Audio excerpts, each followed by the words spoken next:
Both candidates made appeals to Savannah voters today. WSAV's Joanne Merrigan is here with that.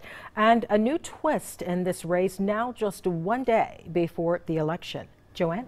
Well, Tina, the twist is that yesterday Brian Kemp, who is also the Secretary of State, said that he is asking for an investigation into the Georgia Democratic Party. He says over an alleged hacking incident on the voter registration page. Well, no evidence is being offered on why, but Kemp says he has to do this. Democrats in Abrams, meanwhile, though, say Kemp is just playing games right before the election. There is no hacking.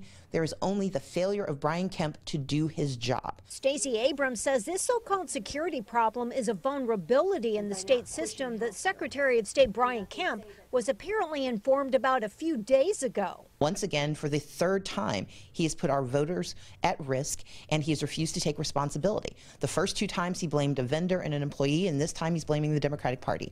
Brian Kemp has never once taken responsibility for his actions, and he should not get a promotion to a higher position because he will constantly abuse that power as well. I'm not going to get into the specifics of the investigation, but I can tell you I would not be calling Homeland Security, the FBI, and the GBI unless we had information that we needed them to look at. Kemp defending himself, but would not say what the evidence for the investigation may be. He says the Georgia Democratic Party is being investigated, not the Abrams campaign, but he had plenty to say about Abrams as a candidate. I don't know of a single time in the history of our state where our families have had more at stake. She wants higher taxes. She wants bigger government. And make no mistake, she wants a radical government takeover of health care.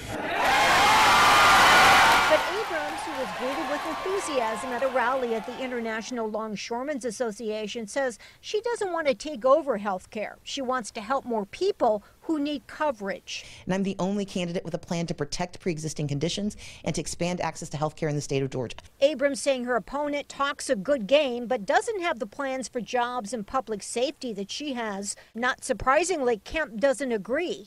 You still have time to weigh in on this race. Kemp saying he plans to win outright Tuesday, despite the virtual tie between himself and Abrams. Meanwhile, there is that investigation. We're not going to talk about an open investigation. We'll have more information that will be coming from the official office after they finish wrapping up. But the larger point is this.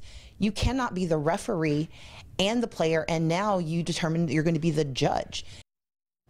Well, Abrams and the state Democratic Party have long called on Kemp to resign his position as Secretary of State, but he told us today he's following the procedure that he would follow for any reported cyber problem. Again, we have not heard what the evidence might be that prompted this investigation. We did hear from the GBI today, which acknowledges it is looking into something after a request from Kemp. Well, the day before the election, new controversy in an already contentious race. Joanne Merrigan, WSAV News 3.